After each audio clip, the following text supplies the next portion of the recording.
Tonight, on a very special bonus minisode of IFAF. Idaho Falls and freeways.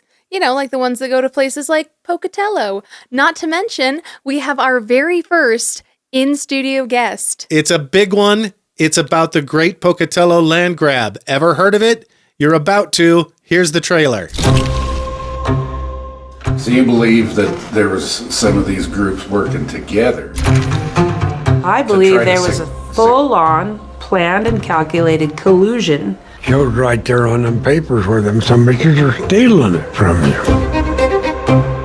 Doing what Pocatello, Millennium, and Portneuf have done to us, it has deprived us of any member of our family for even building a house on our own property. Because we have so much land, people are like, oh, they've got it all, I want some. This partnership, which included government entities and private developers, really had no interest in providing any kind of benefit to either the Rupps or the Harts. It's not just the land they want, but they can't finish this development without the water. You go to a judge that should settle a case for you, but he never ever settled any case. Between the Harts and us, that's the only chance we've got of cleaning up this judicial system here in Pocatello. I don't want to sell it. It's been in the family for a long time now. This is a story as old as the West. Since the dawn of our country, men have fought over land and water. This is that story.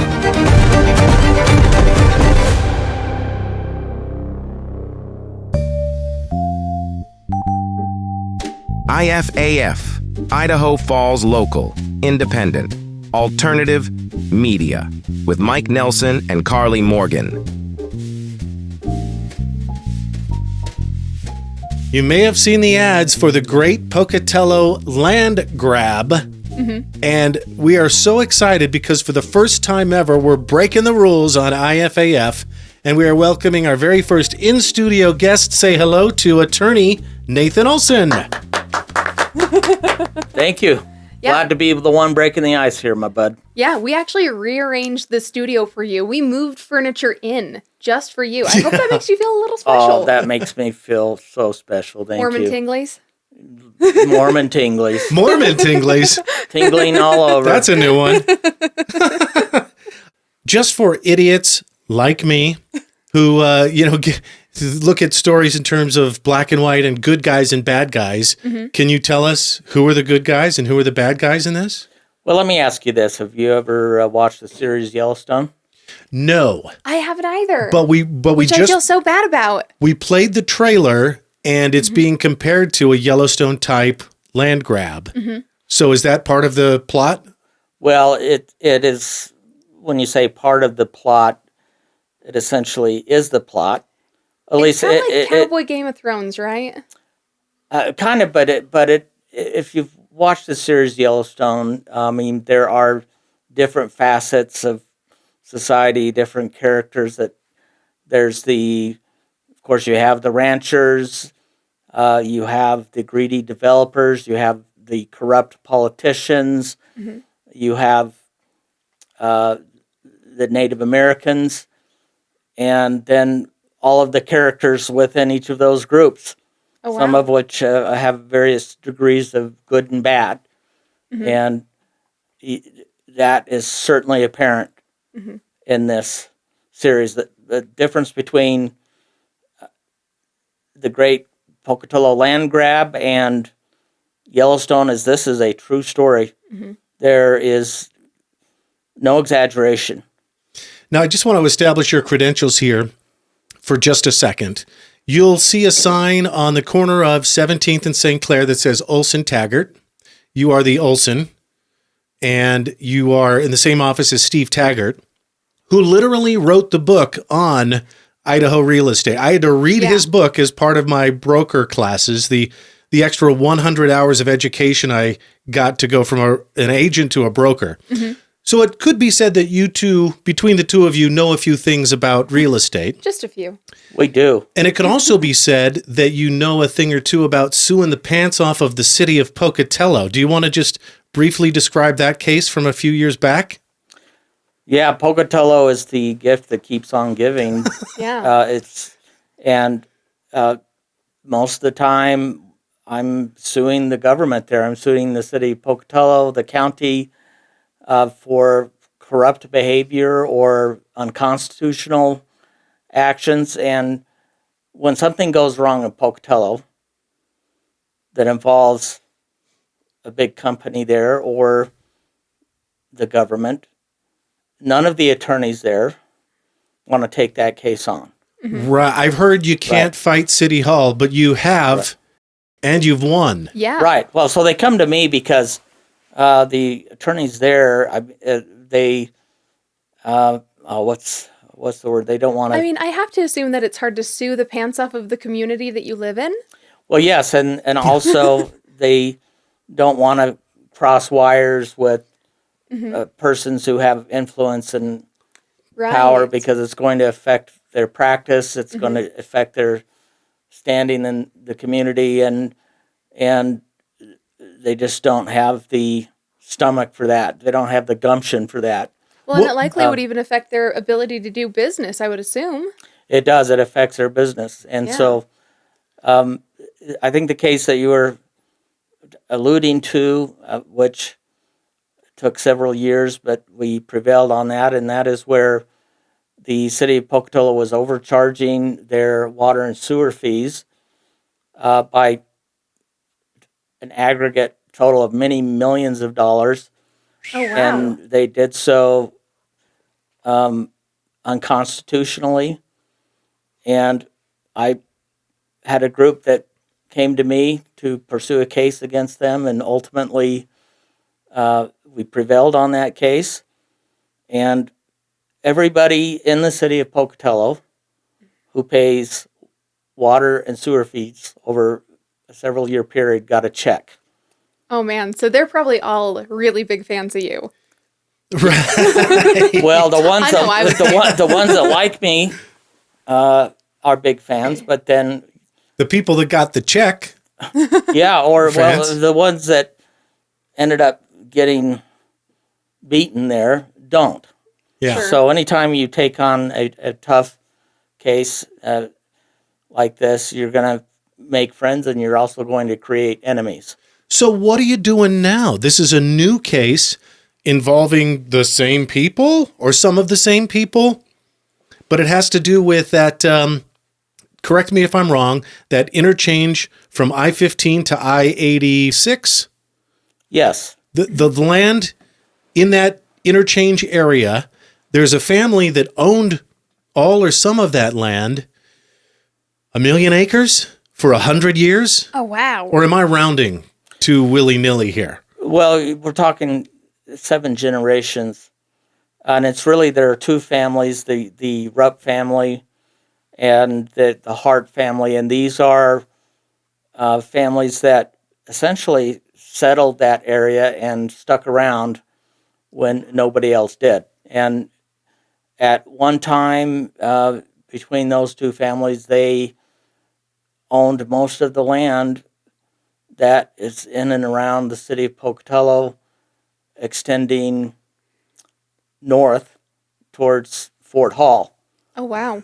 And there actually are about 5 total families that would fit into that category, but it's the Rupps and the Harts that are most affected by what's going on there. So You could say that they're at the heart of it, but Yeah, we didn't warn you about our puns and dad jokes. It's both of these. The legacy of these 2 families is just so interesting to study and to learn about, and how difficult it was for them.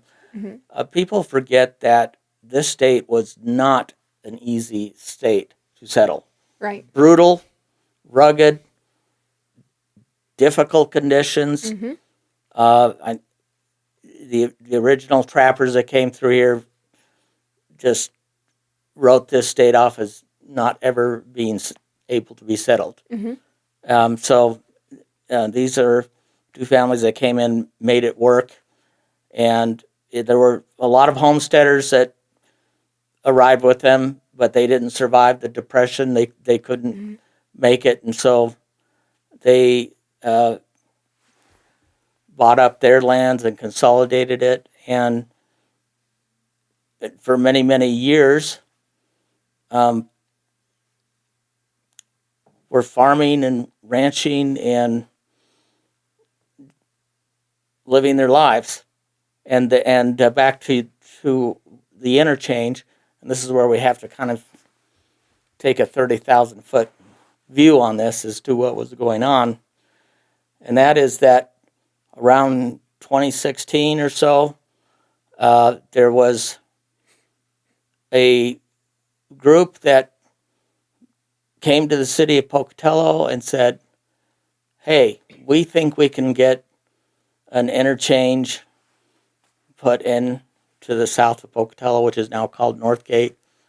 And we have plans to build a metropolitan city.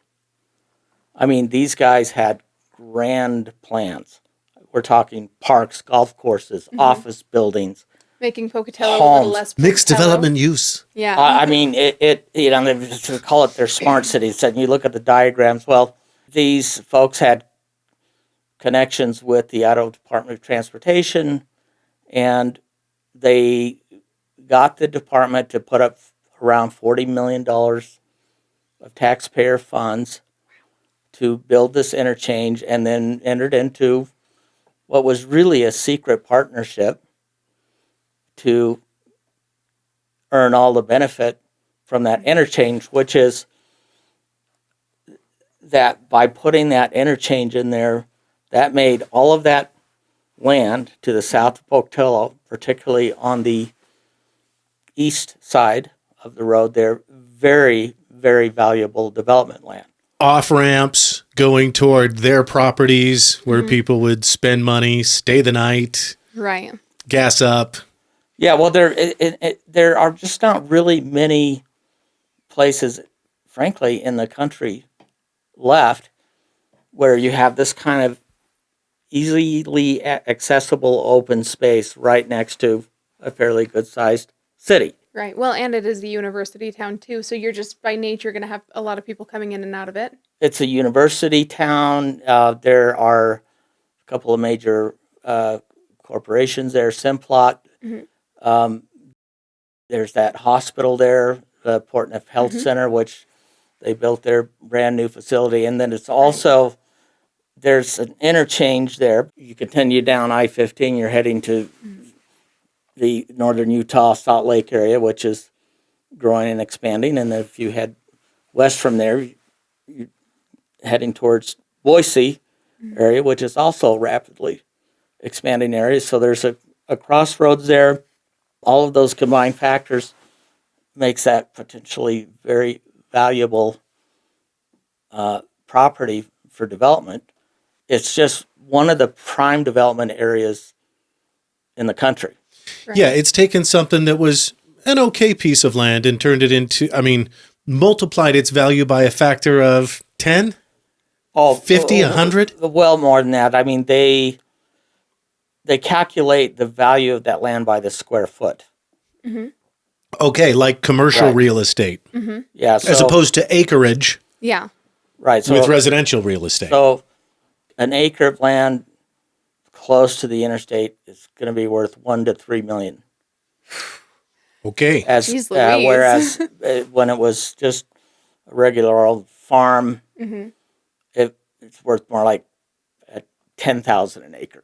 So that puts it into perspective a little bit. No, this is by far one of the largest cases in Idaho's history, and probably the largest case in this side of the state for sure. Yeah, and we're interested in it not only for that reason, but the fact that we're both real estate agents. Right. We like real estate. We're both interested in pop culture, and we saw the ads for the movie premiere, and the fact that it's playing through, I think, at least Thursday. So all of these factors combined, and the fact that you and I have been friends for, let's just say, decades. Right. It's like, okay, we have got to do this. We've got to talk about this. Right. Yeah, and I'm happy to do it. So back to my narrative here. Yeah, great idea. I think to put some kind of plan like this together, ideally it benefits everyone there because it just brings it in money, jobs, quality of life, you name it. But the big problem, Chipotle, maybe. well, yeah, Chipotle. Again. I mean, there's been discussion about putting a baseball stadium there. Oh, interesting. Why does Pocatello always get the cool shit? Yeah, right. Why can't we have that in Idaho Falls? I know that's not the discussion. Right, but Yeah, that's a whole nother discussion for another day. Yeah, But yeah. their big mistake was, and really the crux of this whole matter is that they eyed this land for development, but they didn't own any of it. Right. Didn't own any of it, and Can I guess Rupps and Harts? it was the Rupps and Harts. Mm-hmm. And And they don't want to sell? they absolutely did want to sell. However, this group, and I have the written agreement that shows us. So keep in mind, there are public governmental entities involved with this, which means this is not something that should be happening behind closed doors. Right. But nevertheless, they created this, they call it public-private partnership, to come up with a plan that would only benefit the developers and the city. And not the people who own the land. Right. And so in order to be able to do that, it involved quite a bit of deception Sounds like it. and misleading these families. The most valuable part of that land, and this is a big focus of this documentary, is the Rupps. So the Rupps have the land right directly east of the freeway there, so they had the most valuable property. Mm-hmm. And in order for them to make this work, they needed to not only build the interchange, but they needed to put a road through the Rupps property leading to the rest of the area. Because, if you don't have a road, I mean, this was just bare farm ground at the time. So they went to the Rupps and said, hey, can we buy some of your land to put a road?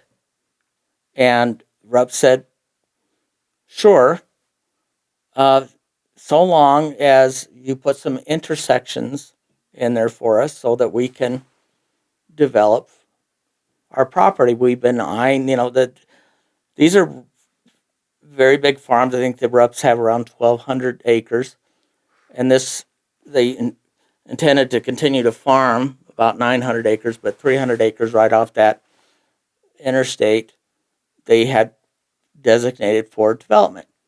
So they put this contract together, and in the contract, they sell the land for the road, and then there is a provision allowing them to build intersections so that they could develop their land. And, it's all happening, 2016, 2017, 2018. And then this group starts building the road, and Rupps are paying attention to this. And then they realize that number one, there are no intersections. So if you drive down Northgate Parkway now, you will drive 1.5 miles off of the freeway to this. I mean, it is a divided, 2 lanes going each way. It says major road. Yeah. Mm-hmm. And there is nothing for 1.5 miles. Okay. So they didn't put in intersections, and then not only that, they put up big concrete barriers along the road. Mm-hmm. And So the opposite of intersections. Yeah. The opposite of accessibility Yeah. that the Rupps were asking for. Well, and basically it funnels the people out of the Rupps land by the sound of it, right? right. Long story short is that they had no intention of benefiting the Rupps, and they really got upset with the Rupps when the Rupps decided to annex their land into the city of Chubbuck, which made more sense to them. It was a lot less expensive way of putting in basic services like water and sewer. So Pocatello wanted the land for their city, Right. and they went with Chubbuck. So they had a choice, and they went with Chubbuck instead. Yeah, and it wasn't that they didn't like, and this is back at the time, it wasn't that they didn't like Pocatello, it just financially made a lot more sense. I mean, it would have cost them many millions of dollars extra to put water and sewer in, for instance. If you're familiar with Pocatello, so unlike Idaho Falls where we're mostly flat, Right. Pocatello has hills, right, that elevate hundreds of feet. And so in order for them, for instance, to take care of their sewer needs and water needs, they would have had to put in these lift stations to take it 1,000 feet up. Oh. I mean, it was like millions of dollars. So it made no sense to the Rupps. Well, that really made this secret partnership very upset. And so they were going to make sure that the Rupps weren't going to benefit from this. And then also what they were clearly trying to do is to devalue that property to the point where the Rupps would have no choice Oh, sneaky. Right. to sell them the land at a fraction of its value. Right. And that's, I guess, what I thought was the crux of this lawsuit was, hey, instead of paying you fair market price for this, we're going to drive the price down intentionally, and then we'll pay you for it. Is that kind of? Yeah, no, that's the kind of shifty, deceptive.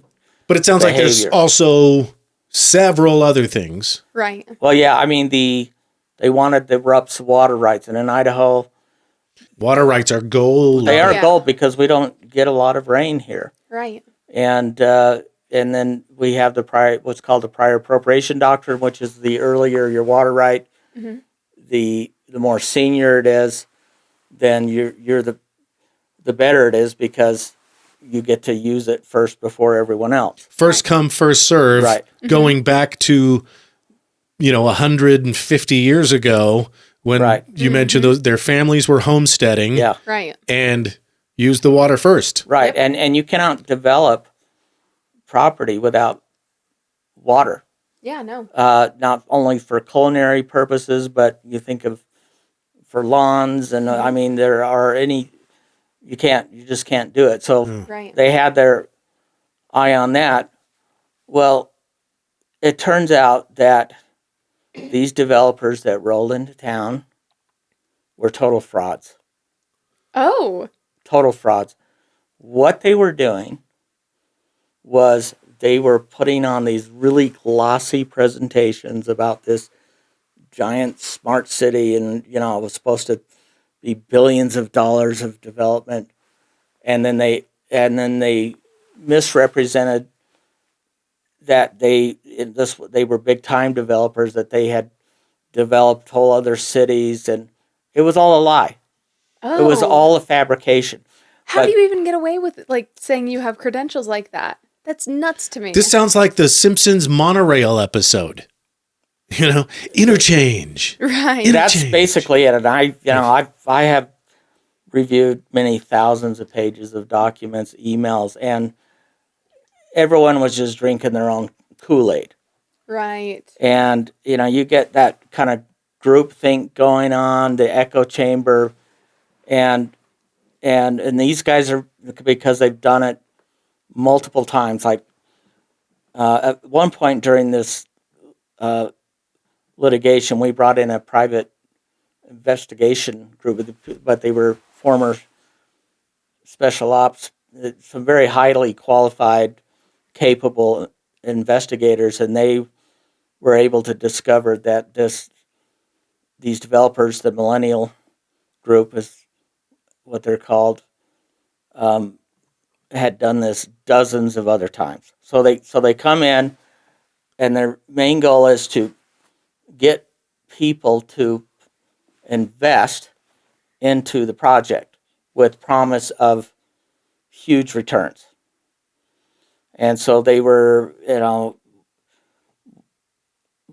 we don't have a list of all the people that invested in this, but I have a sinking suspicion that it included certain public officials.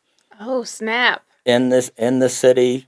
Sort of like insider trading. They knew what was going to happen, or they thought they knew. Right. Well, and plus, and so they invested. Yeah, and plus, if you are in a political position, a government position, then you can use that position to make things happen.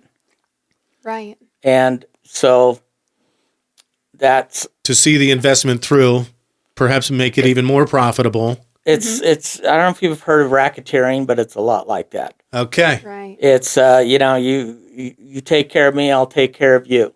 Right. And it's all done secretly. But the whole thing was a fraud. These guys never had built anything, but they came in, managed to get the Idaho taxpayer to put $40 million into this interchange, and we got countless, we don't even know the number yet, many millions of dollars from the City of Pocatello taxpayers, to as well as the influence with the expected return of everybody's going to get rich. And we're going to double, triple, quadruple the size of this city. And it was all a lie. Wow. The whole thing was a lie. Wow. So, again, there's a lot more to this story, but they were able to essentially cut the Rupps off. The Harts is a whole different story. The Harts are a little further west, up into the hills. They have beautiful ranch property up there that I think the intention was to just turn that into a neighborhood with multi-million-dollar houses. Mm-hmm. And so the Harts, they want to preserve the ranch for the family, and then some of their property they want to develop. Mm-hmm. And this is where you have this clash between the rural farming ways, that kind of way of life, and the urban growth. That's a fault line right there. We've tried to file lawsuits there. There's a couple of judges there who have just shut everything down, which makes you wonder why. Right. Wow. And I've put everything squarely in front of the Idaho Supreme Court. And so that's my understanding where we are right now, correct? Where Yes. they've shut you down, you're on appeal, and you're taking it all the way to the Idaho Supreme Court, which you've argued in front of before. Mm-hmm. About over 24 times. Yeah. Oh, wow. That's pretty impressive. Now, you were saying that these guys came in and they were absolute fraudsters and they were lying about, basically quadrupling the size of the city. But that being said, I mean, would it even be possible for them to quadruple the size of the city if they did, grease the right palms and do everything that they said they would do? Is it even a feasible thing that they proposed? Great question. Yeah, or was it all just a pipe dream? Is there potential for growth there? Yeah, but not to the scale Right. that they were suggesting. There was never any feasibility studies done, no market studies. I mean, it is mostly a pipe dream. So how did they make their money? And where the hell are they now? Well, the way they would make their money is that they've got money from these investors, all who have been left holding the bag. And I mean, then they kind of rob Paul to pay Peter. Kind of a little Ponzi scheme-ish. That's a simple explanation, but it's basically accurate. And are you representing the Rupps and or the Harts Both of them. Have other people come and said, hey, throw my name in there? I don't know how it works, but investors that got bilked out of collectively $40 million? No, I don't have. Where are they? I got my hands full just with these two families, but there have been other related lawsuits. But this is the one. This is where the meat is on this whole thing. Yeah. So where are Millennial Development? Is that their name? Oh, they've been once. That's the one they're using this time? Well, once they got sniffed out a little bit, they do what they always do. They bailed, and my understanding is now they're over there in Maui. Oh, wow. Where, you remember the city that burned? Yeah. Next to that giant banya tree, was it? Yeah. Yeah. Oh. So they're over there trying to defraud those poor people there. Wow. Yikes. So what's next for this case and what's next for the documentary? I guess what's next for the case is the Supreme Court. Mm-hmm. It is, and it is so corrupt there. Mm-hmm. There is influence over the courts, the government. I would say right now for the city of Pocatello and those people that were involved they're kind of in a CYA mode. Mm-hmm. And they're holding on for dear life, but they have a pretty good grip on the way things are done there, and they're so secretive that this documentary, we hope, raises the public profile of this. People need to know what's going on, right? Because it affects the entire population, the public there, and sometimes that's what it takes to turn the tide. This is not, I guess what I'm saying is it's not only a legal issue, it's a public issue. It's a civic issue. It's a civic issue. Right. Well, and I was going to say too, I feel like when there is so much internal corruption, a lot of the time the only option you have is to shed light on it. I mean, look at like the Making a Murderer documentary that got that guy exonerated. Mm-hmm. You are right on there. It's exposure, it's sunlight. And these are folks that have become accustomed to working in the shadows and just having no accountability whatsoever.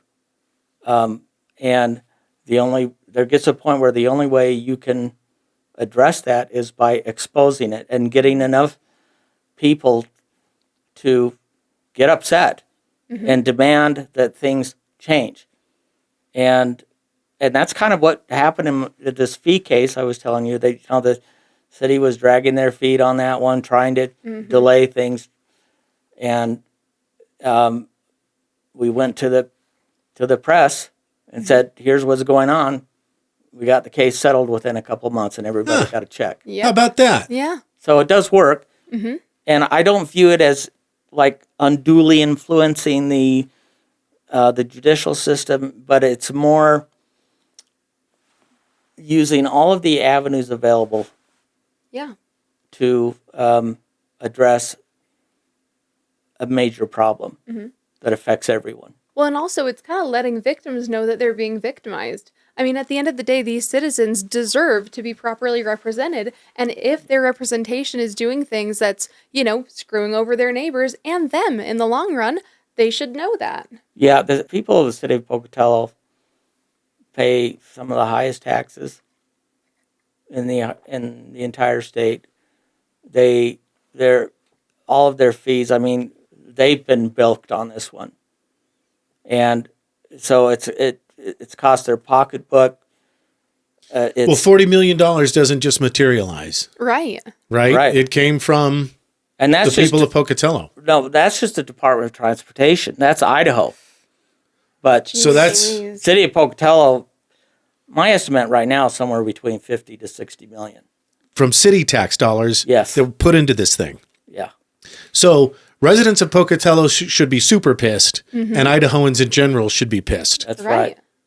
Also, of course, having spent a few years on this and gotten to know the Rupps, the Rupp family, as well as the Harts, these are truly amazing people. I mean, they are the lifeblood of the state. Their heritage, they settled. They're one of the original settlers of the state. Right. And they're tough as nails. They're just decent human beings. There were a few 4th of July weekends ago. You invited us to this farm. It sounded like a blast. That's the Hart Ranch. Easter that we went. Was it Easter? It was Easter. And I very specifically remember because I was invited to an Easter lunch, brunch type thing, and I wore what I thought was appropriate, which was heels and a dress. I didn't expect it to be so rough and tumble. And so I get there, and the gal takes one look at me, and she's like, "Oh, honey, that's not going to do." And she takes me to her room. She gives me a sweatshirt and some leggings to wear. And we just went out on the farm in their UTVs, ATVs. Yeah. Their little go-kart things. I don't know what they're called. And just, hung out, messed around. It was a good time. I held their dog.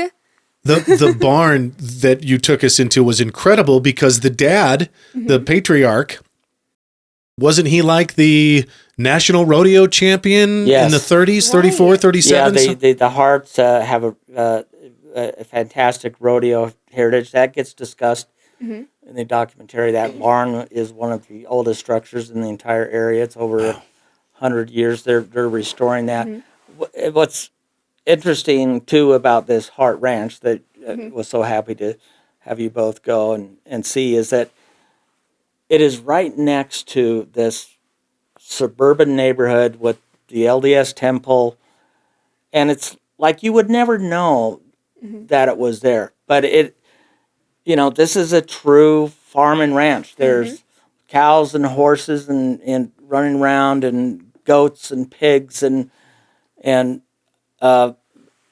it's very rare that you have such a stark border there between the city and the farm. Right. But it's right there like that. And that's one thing that the folks that have done this documentary was appealing to them because they're this Western Justice, the ones that are have put this together, their big fight is for property rights as well as farmers, ranchers. Most of the time their fights are taking place way out in the boonies and no one hardly knows where it is. Right. But this is like right, I mean, that right the fault line is the fault line between it's just so clear. And so very compelling. This documentary that's premiering right now at the Reel Theater, Reel as in film reel, REEL, if you're Googling it for tickets right now. This is only the first episode in what they hope will be Western Justice, the producers of the doc, are hoping will be a limited series, right? That's correct. They want to make more, but they haven't yet. This is the pilot episode, basically. Yes, well, and they've come in and they've taken hundreds, if not thousands of hours of footage, interviews. They brought in a very professional group. They had producers and camera folks that have done major films. It's a very high quality, I mean, your studio here is amazing, but these guys... Oh, shucks. They brought in the heavy equipment. Oh, yeah. And, the thing is, in order to do that, that's expensive. They were able to round up enough money to do this one episode.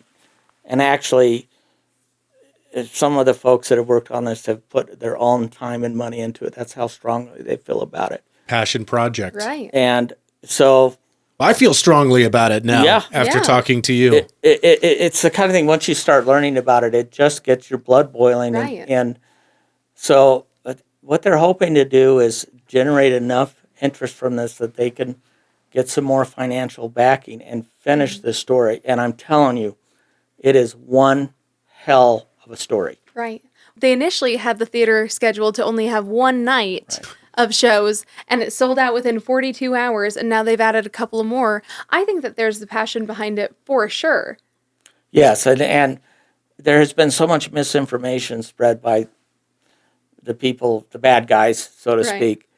The fraudsters. The ones that wear black. Right. Yeah. Black hats. I mean, black coats. They have tried to, for instance, make the Rupps and the Harts out to be the villains here. That's just absolutely not true. And so once people realize what the truth is on this thing, they're going to want to know more. Yeah. And it's not a boring story. It is. There are so many facets. I mean, we've just taken the 50,000-foot view of this, and it's really something that should be told, not only because of the issues that we've discussed, but just the human side of it. It's very touching. It's amazing. I think their hope and my hope is that it ends up in bigger and better things here. I'm not going to ask you how it ends because really the story hasn't ended yet. That's one of the most exciting Yeah. parts about this to me is we don't know how this story ends. Right. Hopefully it ends with you kicking ass in the Idaho Supreme Court. Yeah, well, and that's been part of the delay is that there's been so many developments, even from the time they started filming, that it was like, when is there a natural cutoff here? Mm-hmm. And I think they've just decided we need to put this out here. And I'll just say about the ending, it ends on a cliffhanger. Makes sense. I knew it. Yeah. Well, and even our viewers right now can kind of put a finger on the scale here. You know, like we were saying before, all about putting light into the shadows and, you know, showing people what's going on, getting people riled up and ready for some justice. I mean, Some Western justice. yeah, basically not only has the story not ended, but you can have an impact on how it ends. Yeah. Yeah, that is so true, Karley. Right, you're congressman. It is. Yeah. It really is true. There is something to be said about the momentum that comes from a public that rises up Yeah. and shows interest. It just changes things. I've seen it before, and I hope and pray that's what happens here. And it seems to be going that direction because it needs to. Right. And it really is ultimately about justice and what is right. And,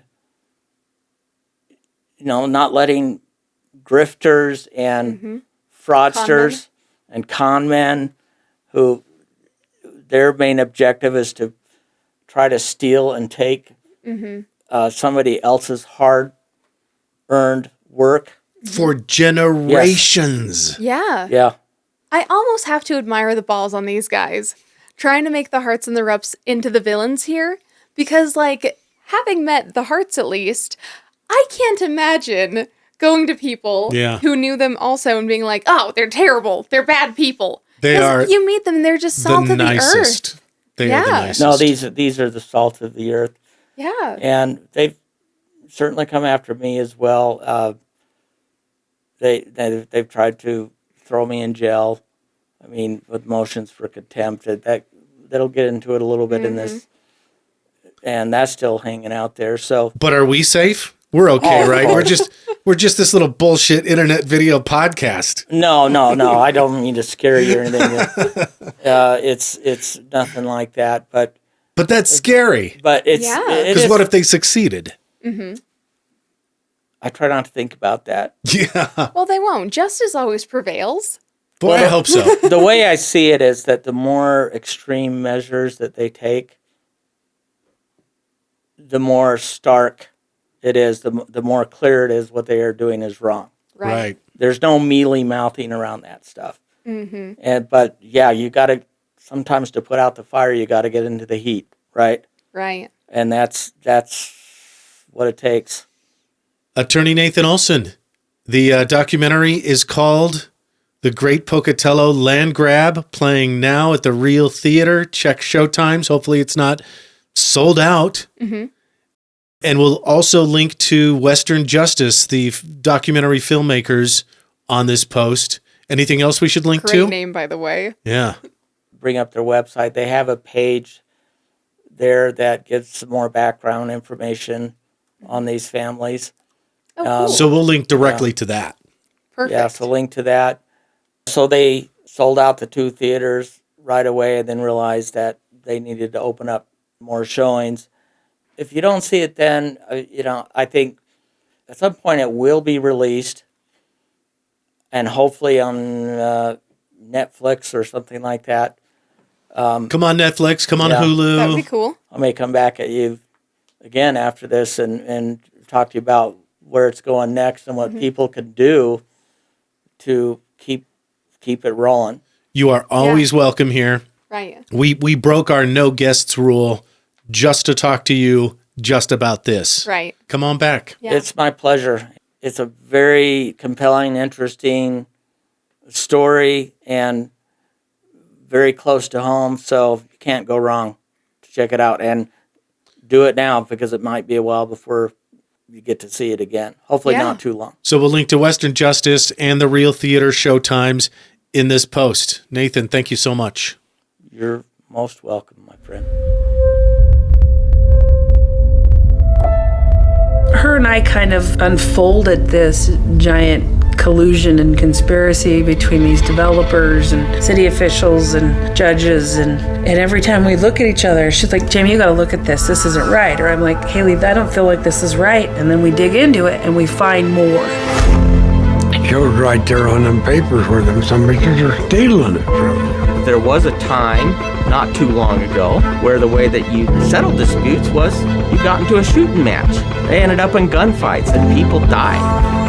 The public is entitled to know what goes on. I hope you haven't set the city up for a lawsuit, but I'm afraid you have. Yeah, well, I'm pretty sour about that damn law.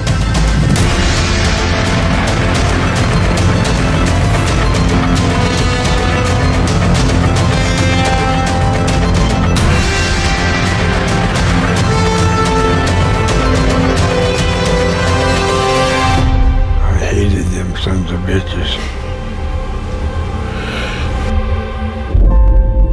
It's not to say that America is perfect. It's not. We're a country made up of humans, but it's humans that hold each other accountable. And if this is happening in our own country, then what does right look like?